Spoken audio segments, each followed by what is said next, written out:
All right. Hello, everybody. Fantastic to see you. Hello. I love that. Nice, energetic. Good morning going on. I love that. Okay, but in some areas, I know it's not really morning as much as it is here. Hey, there's Jim. Look at Jim. He's even unmiked. He's ready. Good He's morning. actually our speaker next week. Awesome. Can't wait to hear from him. Okay, we're going to let a few more people in. And anybody have any amazing stories to share with us this week? Because we are all about networking and we want to hear what's happening, right? Anybody want to share what they've been up to? Not yet. All right, go ahead. I know Jim is just busting at the seams, but he's going to hold on to it till next week. Oh, Yep, damn. yep, Oh, yep. how about a teaser? Do you got a teaser for us? Okay, so yeah, I got one little teaser about an interaction with a law enforcement officer. Ooh. So while on a job, someone called complaint. A sheriff came out, and I had just as he got there, I landed. So I had a great 15 minutes discussion with him, and let's just say it was 100% positive. He vacated and went to the complainant and had a couple minutes with that person. It all worked out, but it's just a day in the life. Just a day in the life. All right. Well, there's our little tidbit for what we can expect to hear more about next week when Yeah. Jim is on here. Also, Sheila will be moderating next week. So we want a big shout out for her. Thank you. Um, and we are all about networking. So I want to give it a quick minute. We want to meet and greet. Take this opportunity. Put your information into the chat. Connect with others. Do you realize this is global? We have people all across the United States and beyond. And so this is an absolutely excellent way to network with others and share. Wow, I see Kim Players. I have not seen Kim Players forever. So quick tidbit. Kim and I started this coffee connection back in what was it, 2020? I think 20. We started it during right when COVID started so that we could keep in touch with all our drone peeps Yes. way Wow. back in the day. Good to see you, Kim. Awesome. Good to see everybody. Ready to learn some new stuff. Hi, Jim. Yes. We're excited to Sharon. have her here. All right. And Put your contact information into the chat because we want to make sure that we've connected and networked with everyone. And with that, I am actually going to segue over to our spotlight speaker for today. We have Dr. Kim Baldwin with us, and she is going to be sharing about her journey from being a marine biologist to the global drone mapping leader. She'll be introducing P-UAS methodology, highlighting some of the case studies from her work from across the Caribbean and beyond. Pretty cool, pretty exciting stuff. She's also going to share a little bit about her integrating the technology and science and community into making a sustainable environmental management and some of the information that she has a passion about, which is STEM and sharing and caring in that way. So I am going to segue over to Kim. I'm going to make her spotlight for everyone. Kim, thank you for joining us. I'm super excited because it's been a long time in the works trying to connect us. And so I will make you spotlight for everyone. Welcome and tell us a little bit more about you and your background. I love this. okay, great. Thank you everybody for having me. I'm really excited to be here. Especially, I think if I even backtrack about how I first found women in, which was around COVID time. And it was so exciting for me as a woman to learn about this organization in the US because at that point I'd been kind of just on my own and I didn't know any other, especially female drone pilots. So I'm just really excited to be here and speak today. So background, I guess, about me. I was born and raised here I'm actually in California at the moment, San Diego, California. Um, Yay, Jim. Which I've heard rumors when I've been places that it's like one of the drone capitals of the US. I don't know if that's true, but it's pretty cool. We're going with it. Yeah, I like that claim. So this is where I was born and raised. I went to school at UC Santa Barbara, but after that, I moved to the Caribbean. So that was about 99, 2000. So I am a marine biologist. I went to UCSB by trade, and I lived initially in the Turks and Caicos Islands. And so my passion, what I work on is marine monitoring, coastal marine mapping and monitoring. So I have a really long history in terms of mapping and using aerial images such as, well, back in the day, uh, aerial photos from planes and satellite imagery to map the marine environment. Also, if we backtrack in the Turks and Caicos, I was doing a lot of underwater drone surveys where we'd be running traditional, conventional transects and, monitoring and measuring the corals and trying to create habitat maps underwater of the marine environment. And as I was doing that using just conventional field surveys, is when I really started learning about GIS, geographic information systems, or mapping with 3D software, again, using aerial images and connecting that with the underwater surveys and using that to help map habitats. So we would able to see, if for those of you that don't know GIS, we'd be able to see like an image. You can see here, this is one from St. Lucia in the background, but you can see in the water here, the sand and the darkness. So what is that darkness? So we would ground truth by diving and say, well, that's seagrass or that's this type of coral reef or whatever it was. And so that's where I really started getting into GIS. And I think the first thing is I'm a self-taught GIS. I am a GIS lecturer at the University of West Indies for over 15 years. I've taught there. But I think one of the things that I like to impart out there is I was self-taught. I wasn't formally trained. I learned by doing. I learned by fumbling and failing and getting out there on projects and just getting my hands in it and trying to build a geodatabase the wrong way and learning the right way. And as a scientist, to me, it's all about data and good quality data. Even when it came to drones, to me, it's all about the data. It's not about the photography and the pretty pictures. Yes, you need that to effectively communicate information, but I'm really a data girl in my heart. And where I got into the drone industry was from GIS.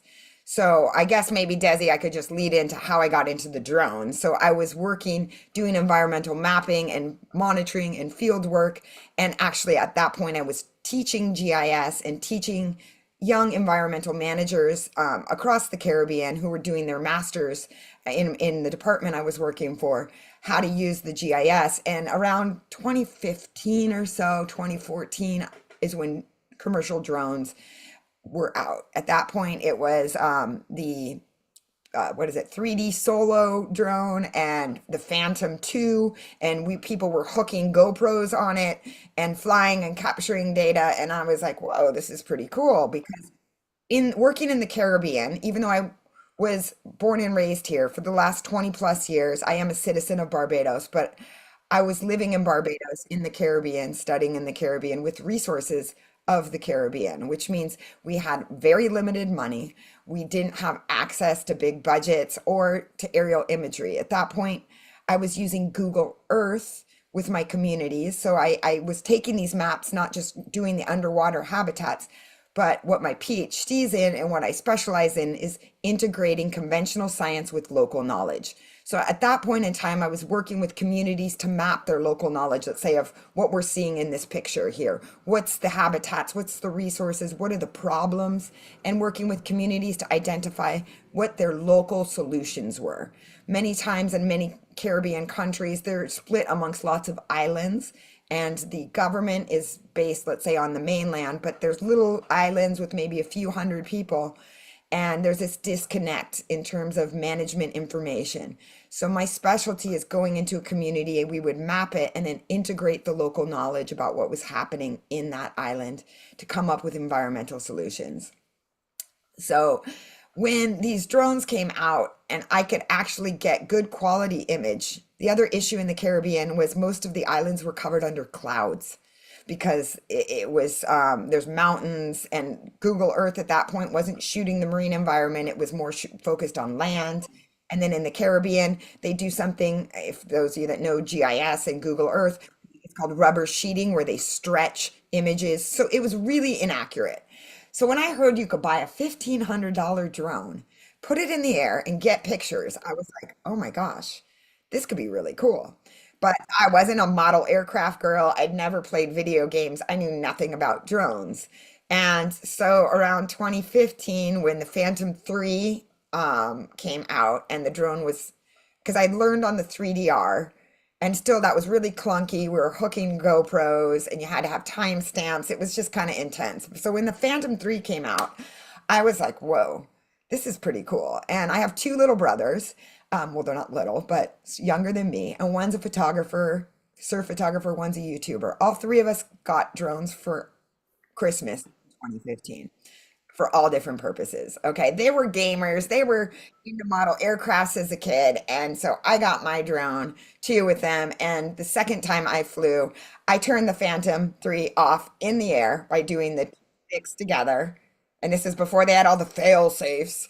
And it was like 30, 40 feet up, and it just dropped straight out of the sky. And those brothers of mine never let me forget this story, that I shut the drone down. What an idiot. Da da da da da. But luckily I didn't ruin it. I was able to recover it out of the bush. We waited till sunset, saw the flashing lights, and I took it and it was fine. But I think it taught me at that point the importance of understanding, and nobody teaches you how to fly drones safely and how to you do them, without crashing. It's like you kind of had, especially back then, there wasn't YouTube and all these channels that you could just tune into to find out about drones.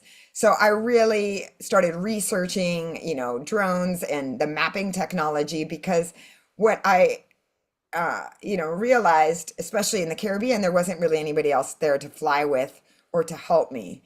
And so I really went on this mission. And actually that same year that I realized this was going to be a game changer, I was offered my first drone job. And I didn't even know how, for mapping, to set up a drone mapping program, curriculum, and commercial operations policy for the government of Antigua and Barbuda. So I was already training government agencies how to use GIS and do mapping. And I worked a lot with the Nature Conservancy and other international NGOs at that time, and I still do. But they hired me and said, "You're smart, Kim, you'll figure it out. Like, we're going to send you to this guy in the US who's like a drone guy, and he'll give you a 1-day crash course, and then you need to develop the curriculum and put on a training class." And I was like, I don't know, because I knew a lot about photogrammetry at that point. We'd been hiring people to do it with aerial imagery, but it would take them months. It was very difficult. And the fact that supposedly you could just upload it to the cloud and it was super easy, I didn't buy it. So I learned it. I developed this curriculum, again, with a 3DR. That was the drones they had purchased, and Pix 4D, which at that point was the big hot mapping, but it was really techy. And I was a GIS expert. So I figured this all out and we put on the training, but I realized the concept's there, but this doesn't work in the Caribbean. We don't have the technological skills, the money, the tech. So at that point in time, I really went on, I'm a scientist. I think I've learned another PhD just in drone mapping. I started studying all the drones, all the international policies for commercial operations, all the different mapping softwares, what could work with limited budget, low tech people, because I'm training people that, are environmental field researchers. They're not drone people or GIS people. They're like field data collectors. So I really went on this big effort. Again, being from the Caribbean, being educated there, I was tired of us being 20 years behind the rest of the world also in terms of our policies, our procedures. And I said, if I'm going to develop a drone training program for the Caribbean, I'm going to make sure we are exceeding all international commercial standards. So again, I studied every policy of the world, and we don't have any policies in the Caribbean, and at most countries at this point in time still don't. So I wanted to develop a methodology and operational SOPs that were like meeting international standards, but also was easy to use And the other thing I researched a lot was provided good, accurate quality data. So I spent 5 years testing, flying Pix 4D, flying Drone Deploy, flying Maps Made Easy, flying every single mapping program, taking all the data, downloading it, putting it into GIS, testing it, ground truthing it, and seeing, even though it's easier because Pix 4D at that time was like drone deploys, not that good. They're not accurate, even though they're easy, and I did my own research because I don't trust these black boxes. So that's sort of where I've come over the years with drones and my experience, but it was a lonely road. I think I'd have to say, especially at the beginning, being a woman, I tried to join several drone model aircraft clubs in the Caribbean, and I was not really that welcomed. People didn't take me seriously because I didn't know how to build model aircrafts, even though I had this extensive background and had done all these research. It was really hard, I think. And so again, coming back to the US, I think during COVID is when it was. I spent a few months here and learning about women in drones and finding out about this organization really was a game changer for me in terms of realizing there are other women out there. There are other organizations that can help provide business advice for me. I've really been passionate about doing the same for all the women that I work with now in the Caribbean. I see Kim. Woohoo! Yeah. Celebrate. Actually, I was raising my hand to come down and work with you in the Caribbean. So, like, if you require some, a professional to come down and work with you, woo, woo, woo, pick me. Well, I'm going to St. Kitts next week. Yeah, pick me. Awesome. Wow. So a lot of information already being put into the chat, and you've already touched on so many things that we all have been there. We have all can relate to crashing your drone, starting. When you talked about starting with your original drones, it just really brings us all back to those beginning steps of our journey. And what hurdles did you overcome? Because you're such a success now, I know you've had a lot of hurdles, and share maybe a little bit of those hurdles. Yeah, I mean, I think I talked about, the one was with just being a woman. I think Yeah. that was actually way bigger than I realized until later. Was really that, even in San Diego back in the day, 2017, going to like drone meetup groups and being the only woman and not really having anybody and I wasn't that good. Again, I think the hurdle was that I was self-taught. So and this is what I have my students, because I teach. I mean, that's primarily what I do in the drone industry now. I'm a drone instructor, putting on and setting up commercial operations and teams and stuff. But was really what I have my students do is just getting out and flying every single day. I used to pop off one battery every single morning before I started work. It's just getting the stick time in. And I think that's probably the best point of advice that I give to my students is it's like you drive a car. You don't just go practice and go to the learning school to learn how to drive and think you're a good driver. You've got to put the hours in. So I think that just getting the confidence up to fly, and that was a big hurdle, I think, for me. The other is, I think, learning how to maneuver drone operations. I mean, I came back in 2016, I think is when I got my Part 107. Again, not having any context in the Caribbean, no policy, no other. I had to figure it out for myself. Like, we didn't have anything out there at that point. So it's like coming back here, learning the commercial operations here. And then now I have a drone commercial licenses in 15 Caribbean countries. So learning, I think, policies, procedures within the different countries, making friends and getting to know all the civil aviation authorities, that's been a hurdle. It gets easier now because they see my experience. But I think at the beginning, it was kind of like, they don't know what you're doing, why you want to know about the policies. Are you here to investigate them, or are you there to be friends? Because I think a lot of people are, especially in the drone space, in the commercial aviation world, if they don't have the policies in place, they feel ashamed. And that's what I try to explain to all my Caribbean countries is, I have a lot of lectures about policy, is how these policies began and what countries did to fill that gap until they implemented policies, by finding pre-existing legislations.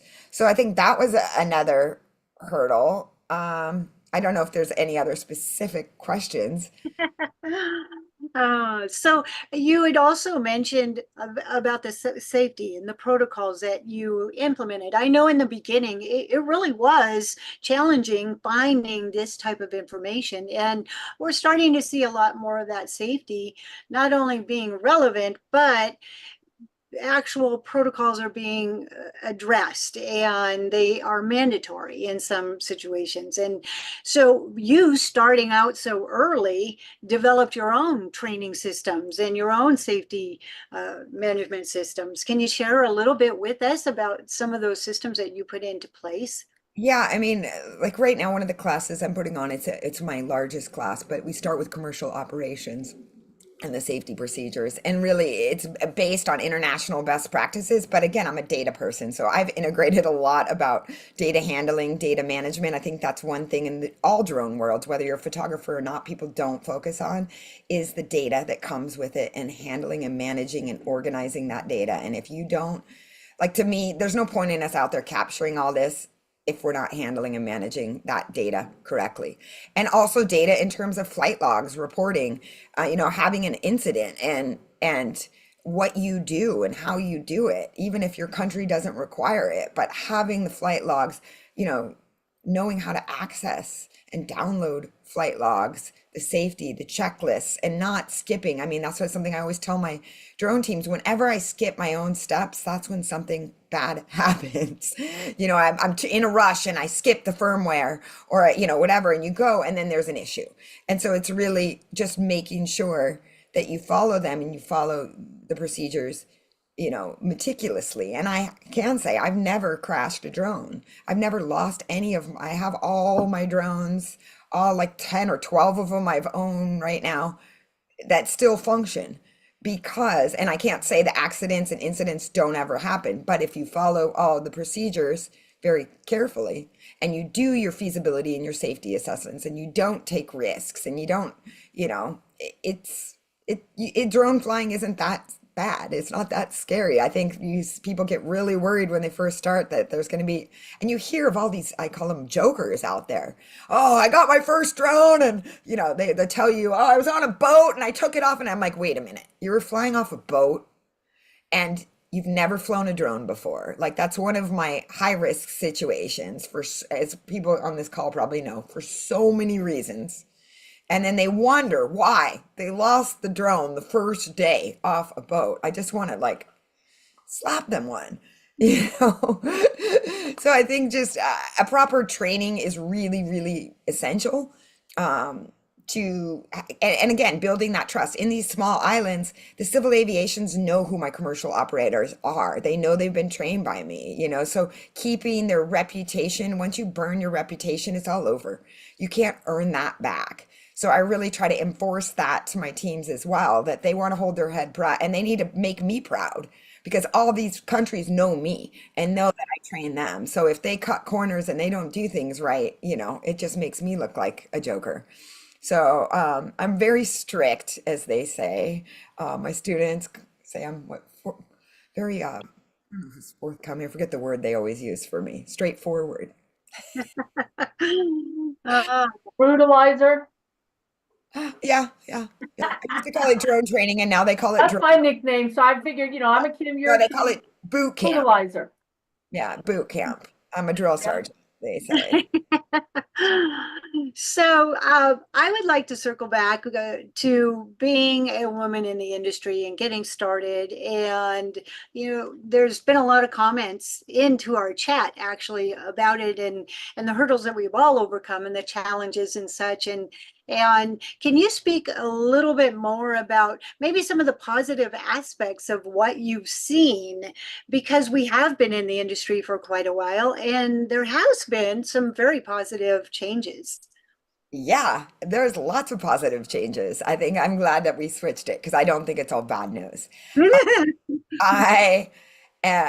Definitely things have gotten much easier, much more accepting. I don't know if it's because I've gotten more experience and I have more confidence now, why I feel much more accepted in the industry. I have, all types. I haven't felt that pressure in a few years at all. And again, I don't know if it's a woman thing or an experience thing or confidence thing, but the other thing that I found out actually from talking to Sharon was when I look back at my training cohort. So I've trained over 2,000 people across the Caribbean how to, operate and do drone mapping. But more than 50% of the people I've trained are women pilots, which is really exciting. So I have a really strong women cohort of pilots all across the Caribbean. And I find personally, my women pilots usually are a little more organized in terms of the data and the preparation and the logistics sometimes. And always I joke that whoever and it's usually because I'll train like a group of 8 pilots at a time. And it's always like the quiet person that's not like a little shy that is like kills it at the drone mapping or kills it at drone flying. And I find out after they're like a gamer or something. And I'm like, yeah. But I think too, the technology's just gotten much easier too, which has made everything, I think, easier, less stressful.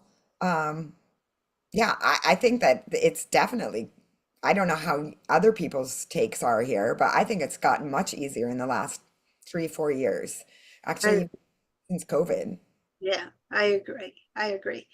And like you said, the technology has changed quite a bit.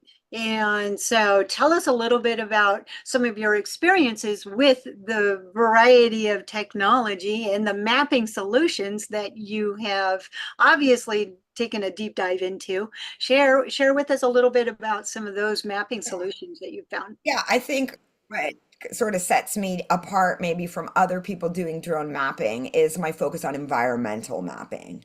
So really that is my specialty. I'd say that's my niche with drone mapping. It's not just how to do mapping, it's really for environmental management. So I mentioned my background initially is coastal marine mapping. My master's, my PhD's in environmental management broadly. And in the Caribbean, that includes terrestrial. We basically consider it ridge to reef approach, because small islands, everything on land spills out to the sea.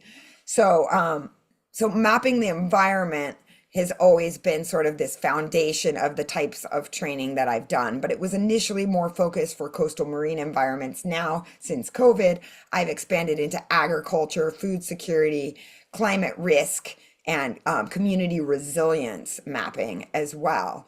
But what sets me apart too, and this stems actually to my PhD. This is way before drones. Again, drones just became a new tool in my box. But I have 20 years experience doing something called participatory GIS or this participatory approach. So it's using all the conventional science that's out there, but also integrating local knowledge of what's happening on the ground so that we have more a comprehensive understanding of social, economic information and scientific information so that we can come up with more effective environmental solutions, as well as more community driven, bottom up rather than top down management initiatives. So I use drone mapping and monitoring to engage people, community members as well. It's not just collecting the data. We go back with the drone maps and we sit down with communities. We sit down with fishers, farmers, people working or people, maybe the beach vendors on the beach, and we annotate with the maps their local knowledge. And so again, this participatory mapping is what my PhD was in. And we did that. I've done it in multiple islands focused on marine spatial planning and the inclusion of different types of information into the drone maps. So that's what I specialize really now. And it's not just coastal marine. The approach that I've come up with over the years, I've trained, as I mentioned, probably, oh gosh, I don't know, over 2,000 people, about 15 different large scale projects in the Caribbean for countries or ministries or regional projects. This picture here in the back is from sargassum seaweed management. You could see like the tractor there doing that. So a whole range of different problems, let's say, for the environment. But I've developed an approach or methodology now that can be applied to any environmental problem. So for example, right now that Kim Players, the St. Kitts and Nevis team that I'm training, that is with the United Nations FAO. And so the focus or the industry that we're looking at is agricultural disaster risk management. But the approach I'm teaching them can be used for coastal marine management. It could be used for all different types. So I'm teaching them critical thinking and how to take this ecosystem approach to mapping to integrate. So they're not like my teams. I just got off a call with them. They're planning their missions for tomorrow. We're looking at actually a disaster risk, a community flooding vulnerability site. So they're going out and they're planning the mission, the ecosystem of the area, but also all the different audiences and stakeholders. So they're not just creating a drone map. They're probably also going to take some photos and videos for social media, education, outreach. They'll probably do lower level panoramas to have good informed discussions with people that might not be into the drone maps. And so it's really teaching them how to create a whole variety of information sets to effectively communicate. So it's not about just the data. It's also a big part of my training, like this module or this program they're doing. The first module was commercial operations. The second module is participatory mapping and monitoring. The third module is, or mapping and monitoring for agriculture. The third module is participatory mapping and geospatial analysis. And then the fourth is information sharing and communication. So the final project they will do for this class is not just present the site, but also be able to communicate it to various audiences, creating a public TV PSA, a video. Then they have to present the data to, the decision makers. And then they might have to have a community meeting with the farmers and sit down with the drone maps and annotate the data and create summary reports. And, so at this training, we're using Drone Deploy. It depends on the client, which mapping program I use. It also depends which one I recommend on what your capacity is, your budget, how many people. So there is, I think, for drone mapping, no one size fits all approach.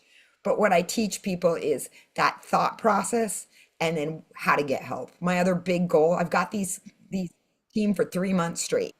But when I'm done, I don't want to hear from them every day. I will always support my kids, I always say.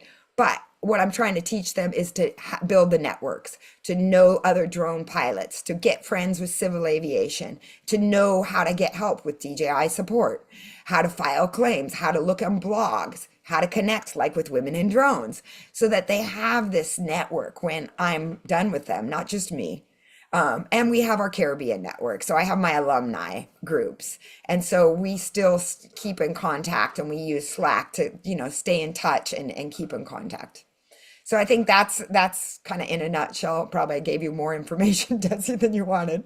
You guys can tell I really love talking. Love it. We love it. Yes. And I bet you'd have a lot of people signing up for the program because it just sounds so in depth and deep dive into it. So we do have a couple of questions that popped up into our chat.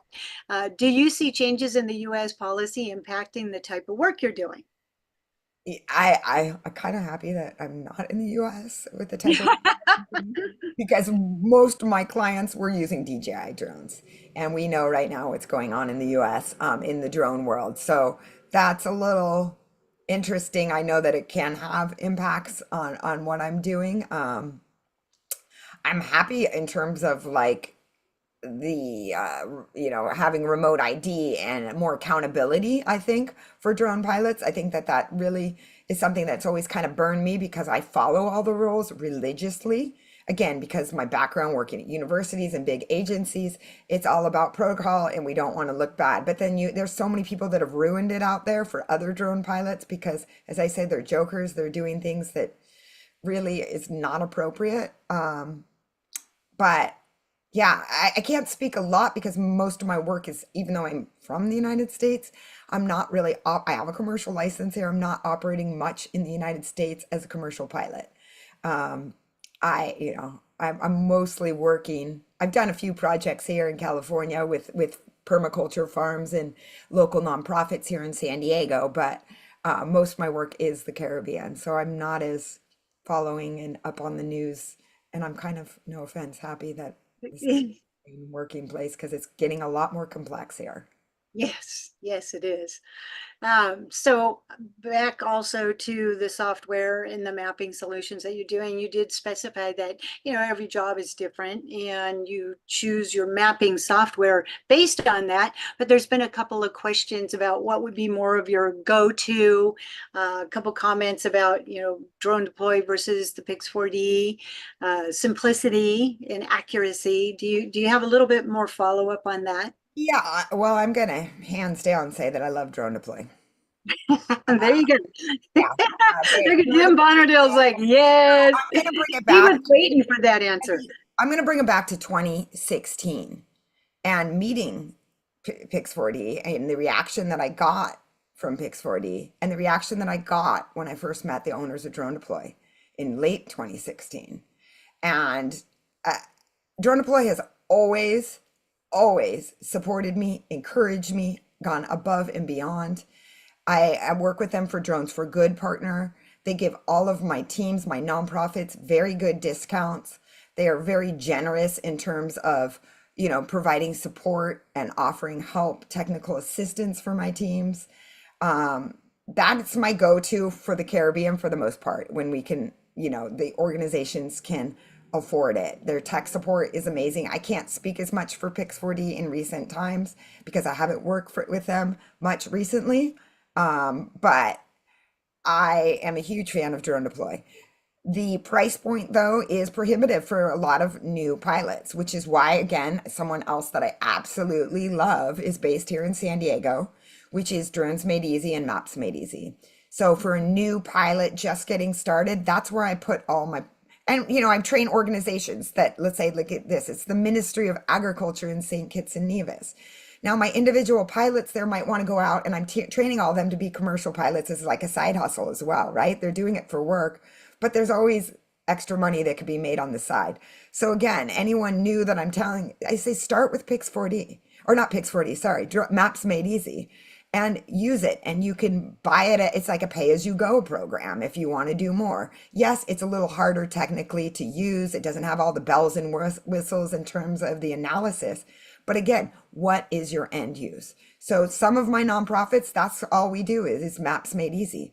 And that's where they end because that's all they can afford. And they're not mapping every day. They're mapping, once every few months, a certain site or a certain project. Again, Pix4D, all of these agencies have, especially if you're a nonprofit or educational, they have a lot of great discounts. And so again, it's really, and same with the drones. It's like, I hate it. My pet peeve, here's a drone pet peeve, is when I come into a country and they have a matrice and the country has spent $25,000, $30,000 in a drone and they don't even know how to fly a drone. It's like buying a Lamborghini and you don't even have a license, and it just pisses me off. I just think what a waste. New drone pilots, right now my pilots are out there with Air 2Ss. All right. And when they get good, after they go out and they crack it out there, or it was phantoms in the day, then United Nations and I will come back a year later after they've, been mapping up 20,000 acres out there. And then we'll go out and we'll buy them the Mavic 3 multispectral and we move your way up. But you need to understand, I think that's where people get all carried away. They want all the fancy tech. No, start simple. Learn what the drones can do for you. Understand your industry and the application, and then you move your way up. But you don't start with the big guns. I mean, yeah, if you have all the money in the world, but who does? You need to, and then you can't even, again, I think these governments, these agencies, and it's my nonprofits too, they don't know anything about drones when these salespeople come in and sell them hard. And so buy something small, and so that you learn more about the industry and you can have an educated conversation with these salespeople and understand the ROI on this, because it doesn't make sense. You'll burn yourself if you're an agency. You buy some expensive drone and you can't prove the ROI the first year. So start, and same with the dream. Everybody wants to spray and do all these massive things. And I'm like, whoa, let's start with simple case studies, simple pilot project, get it right, work through it, use an adaptive management approach, learn from our lessons, and then slowly scale up. But you need to prove, to your organization, to your boss, to your agency, the value of the drones, because they just think that they're going to get some pictures and they don't understand all the data, all the information, as well as all the work and the storage and the software and the sharing and all the other things that come with this. I mean, it's a big, as you all, I think most people here probably understand, it's a big thing. There's a lot that goes on here, and to do it right, you just start small. That's what I always encourage my team. Start small, learn right, and build a solid foundation before you try to like go for the dream. I am so glad to hear that, because so often you see that they just go out and get this massive drone and yet they don't know how to fly it. And it's not really the right drone for the job. Oh yeah. So it's great to hear that. You Amount know? of these fires that I see out there that were bought for agriculture. And I'm like, oh, you have a photography drone. Cool. There you go. Good on you. Like, what a waste. We could have bought two Air 2Ss fully kitted for that. Like you could have learned and not been scared. But yeah, it's really a shame. You know, I think people take advantage. I guess that's the background. I'm not a salesperson of the sales industry. I'm like, wow, these guys are good. Because if I could sell half as good as them, you know, what we could do with the money that they spent on that. I mean, because it's so Well, hard. they're speaking to uneducated people, so it's an easier sell. They're speaking to uneducated people that want to believe in the dream. They're selling the dream, right? So they're putting the cart before the horse. Yep. I've been in sales forever, and it's like, you especially like organizations, like you're saying, is like going for the big guns first, and then like you said, everybody's afraid. Nobody, how many people I've had companies call me and they're like, yeah, I'm having a hard time getting people to volunteer to be the drone pilot. I'm like, that's just insane. They're sending them to school, but they're afraid to be the person to crash the drone. And $1,500 is a lot of money to people, right? Like the Air 2 or the Air 3, that's a lot. But then you put something in this monstrous drone, even if it wasn't 25 grand, it's still intimidating. So love that you're speaking about that, Kim, because it's not talked about a lot. Right. And so then, what happens is that, a lot of us that are out there doing the sales or, working with clients, it's hard it can be kind of challenging to kind of get them to sit back and say what, like you're saying, what the priority is, so I love it. Yeah, so really like my participatory UAS approach is what I call it now. So step one is understanding your application. Clearly sitting down before the drones and identifying who are your end users, what is the data, what is your specific application? Is it disaster risk? Is it agriculture? Is it, reef mapping? Is it sea turtles? Is it looking at nursery grounds for sharks? Whatever it is. And then we back in to the rest of it next. We figure out the drones. That's why people say, oh, well, what drone? I say, whoa, we have to have a console and I need to understand all of these things before I can make an educated response. And so really, again, this is the approach that I'm trying to train my teams to take. And so I have a drone mapping guidebook. And so step one is understanding the application, the purpose, and then the hardware, then the software, then, and also the data comes next, actually, before even the hardware or software. What data do you need? What scale, what resolution, and where that dream is too, Kim, what's the dream? So that we can slowly, incrementally build the skills and build our technical capacity and the equipment to get to that dream. So I think starting small and moving incrementally is really important. And knowing the end, what is the data that you're needing? What kind of information are you trying to gather to know what tool do you need? We did have a question come in from LinkedIn wondering about what kind of drone mapping software are you familiar with for drone delivery in urban city settings? Well, drone mapping software for that, I don't know. I'm not doing drone delivery in urban cities. So I don't think I can answer that question. Sorry.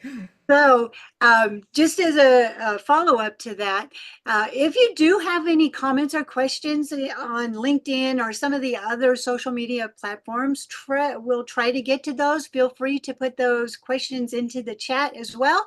And then if we don't get to it, we'll try to reach out afterwards and do a follow-up for you. I did put some information into our chat as far as how to reach out to Kim.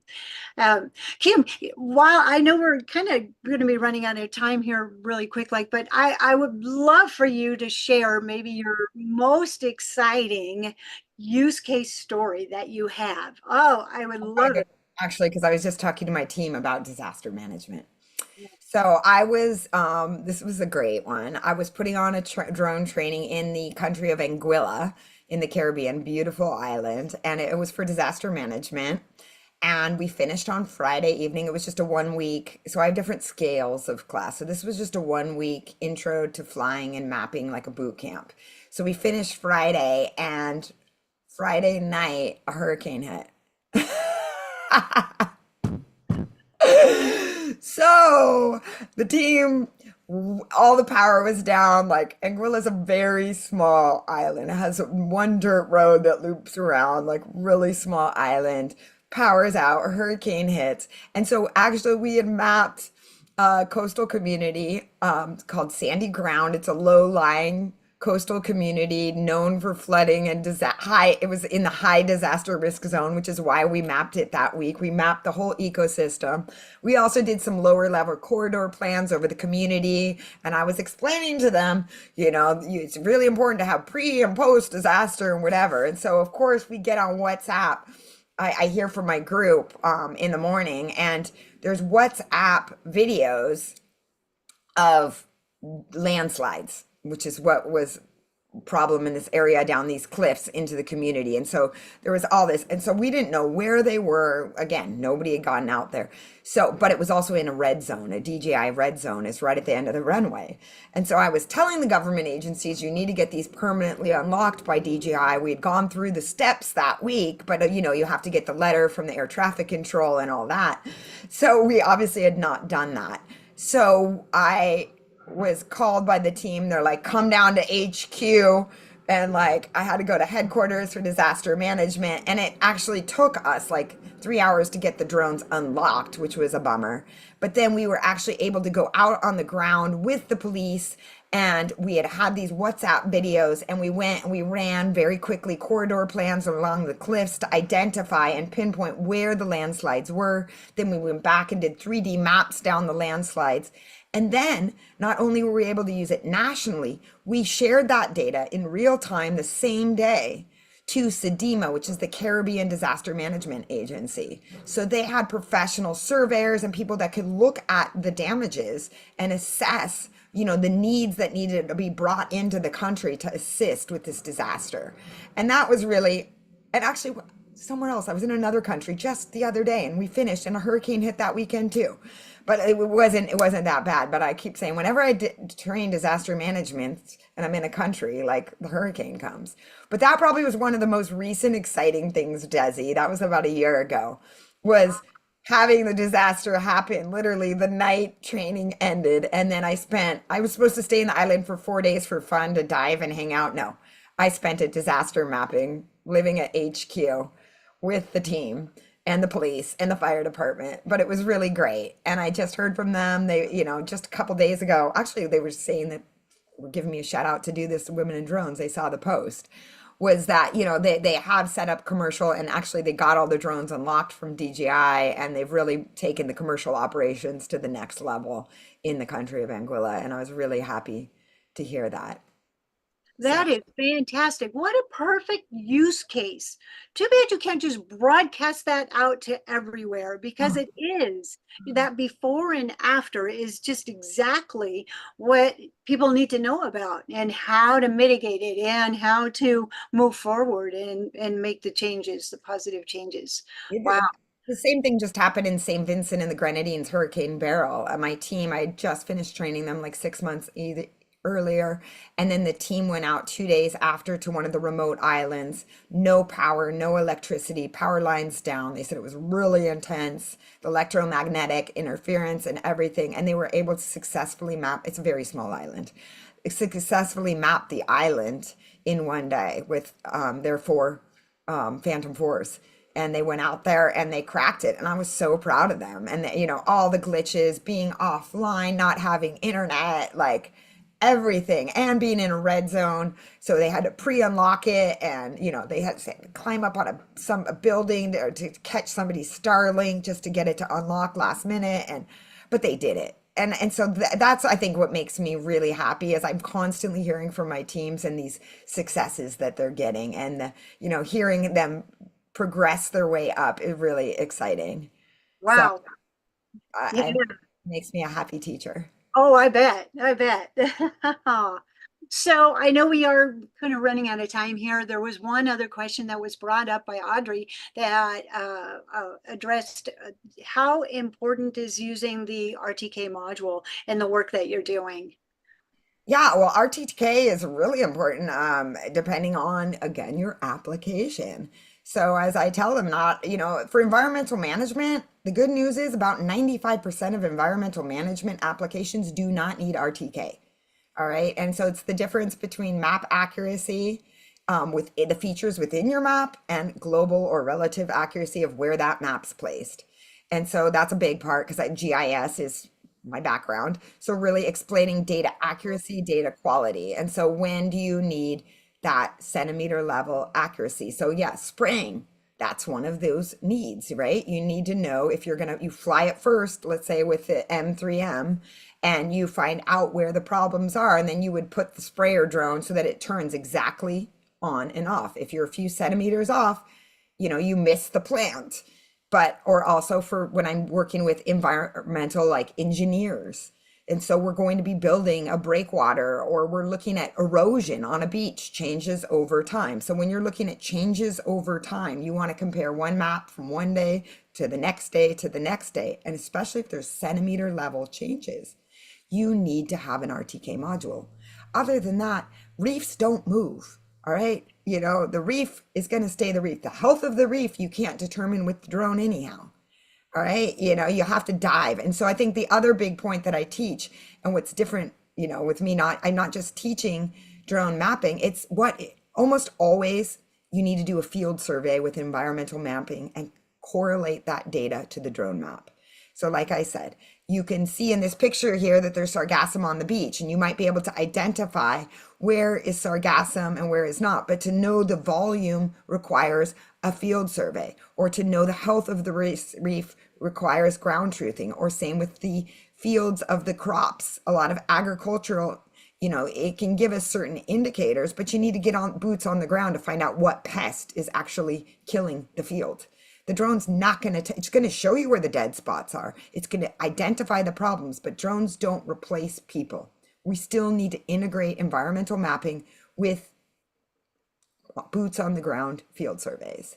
And so that is another part of what I'm teaching, depending on the industry, is what are those field surveys? Because you don't just take the data. It doesn't just spit out of the drone and give you all the answers. It still requires science to be integrated with it. So like I said, it's just a tool in part of the big picture.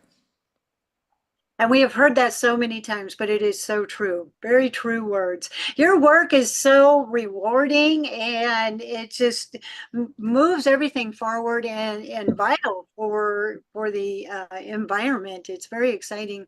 And I can imagine being an instructor in the field, how exciting that must be for you, and seeing your students moving on. So just to wrap things up, because I know we are out of time, I did put your contact information into our chat. So Great. if somebody wanted to reach out, and I saw that you would put your email in there as well. But do you have any final words that you'd like to share with everyone as far as wrapping it up?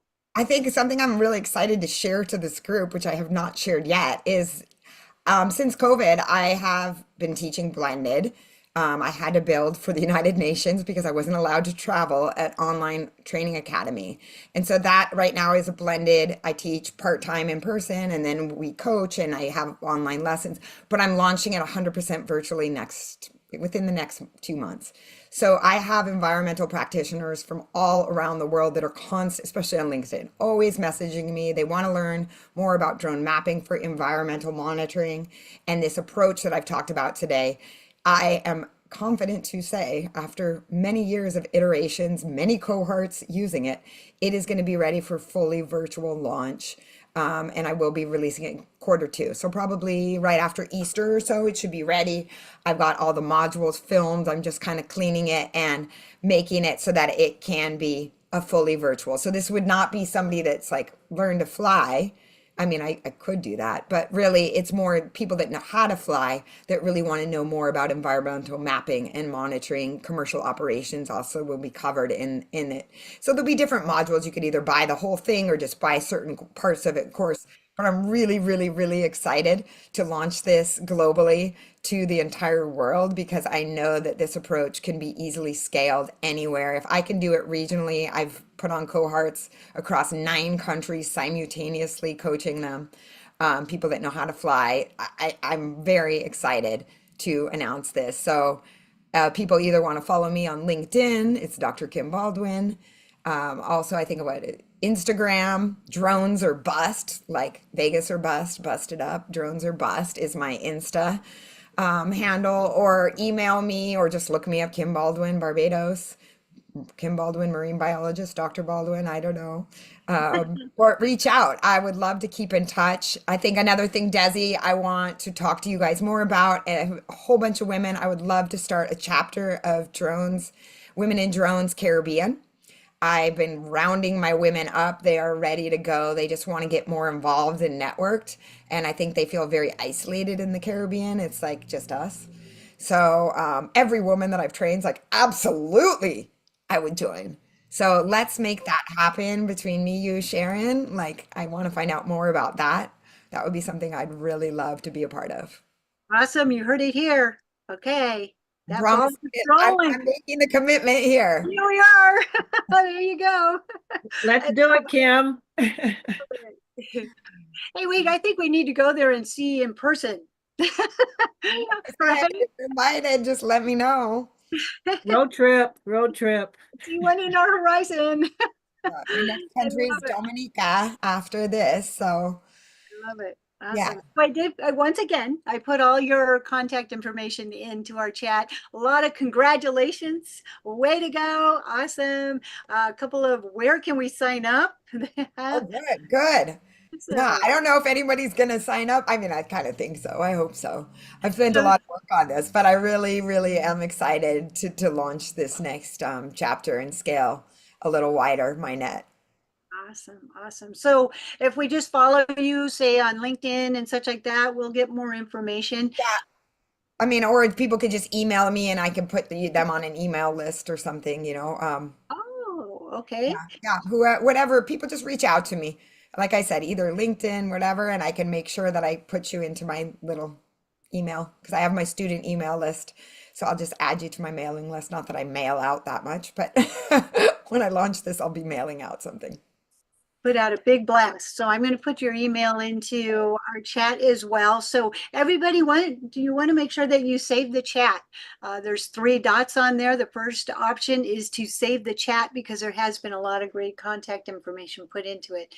Okay. With that, we will wrap it up because we are at the top of the hour. Kim, thank you so much. We're so excited about all your, yes, Jim, I agree. We're excited about all the things happening in your future. We love what you've been doing and all the pathways that you are paving. So thank you very much. Thank you for joining us. Thank you for your time today too. And I want to thank everyone for being here on Tuesday. Look forward to seeing you next week. Well, I won't be here, but Jim and Sheila will be handling the show. And so we'll see you next week. All right. Thanks, Kim. Bye, everybody. Thanks, Kim. Thanks everybody for joining. That was excellent. Thank you so much, Kim. Wonderful. True inspiration.